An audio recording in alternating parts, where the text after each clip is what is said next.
புதுச்சேரியில் மதுபோதை தகராறில் சுற்றுலா ஏற்பாட்டாளர் கொலை செய்யப்பட்ட வழக்கில் தூக்கிட்டு தற்கொலை செய்து கொண்டதாக நாடகமாடிய சமையல்காரியும் உடந்தையாக இருந்த ஜோதிடரும் போலீசாரால் கைது செய்யப்பட்டுள்ளனர். மது போதையில் அமர்ந்திருந்த நபரை கழுத்தில் மிதித்து கொன்ற கொடூர சம்பவம் அம்பலமானது எப்படி? புதுச்சேரி முதலியார்பேட்டை போலீஸ் சொந்த பகுதியைச் சேர்ந்தவர் ரவிக்குமார். 40 வயதான அவர் சுற்றுலா ஏற்பாட்டாளராக இருந்தார். திருமணமாகாத இவருக்கும் ஆன்மீக சுற்றுலா பயணத்தின் போது சமையல் கலைஞரான புதுச்சேரி வெள்ளாளர் வீதியைச் சேர்ந்த விஜயலட்சுமி என்பவருக்கும் நெருக்கம் ஏற்பட்டது. கணவரை பிரிந்த விஜயலட்சுமி அடிக்கடி ரவிக்குமார் வீட்டிற்கு சென்று மது அருந்திவிட்டு அங்கேயே உறங்குவது வழக்கம். இந்த நிலையில் கடந்த 21ஆம் தேதி இரவு ரவிக்குமார் வீட்டில் உறங்கியவர் மறுநாள் காலை எழுந்ததும் கத்தி அழுதுள்ளார். ரவிக்குமார் தூக்கிட்டு தற்கொலை செய்து கொண்டதாக கூறி அக்கம்பக்கத்தினரை வரவழைத்துள்ளார்.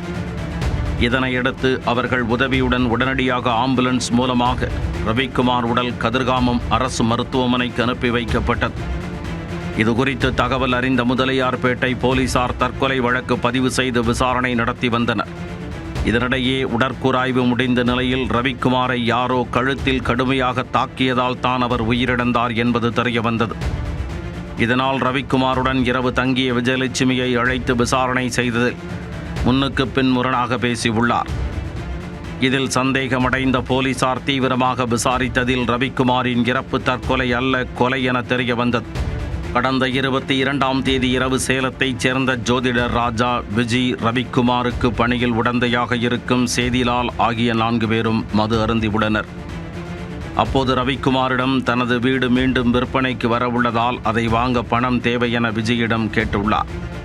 அதற்கு பணம் தருகிறேன், ஆனால் வீட்டை தனது பெயருக்கு எழுதி தரச் சொல்லி விஜயலட்சுமி கூறியுள்ளார்.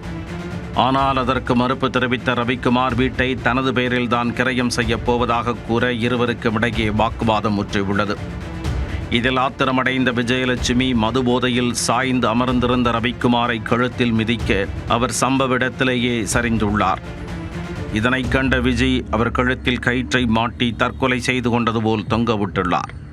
தொடர்ந்து தூங்கிக் கொண்டிருந்த ஜோதிடர் ராஜா மற்றும் சேதிலாலை அழைத்து நடந்ததை கூற அவர்கள் ரவிக்குமார் தற்கொலை செய்ததாகவே இருக்கட்டும் என கூறி அங்கிருந்து கிளம்பிவிட்டது விசாரணையில் தெரிய வந்தது.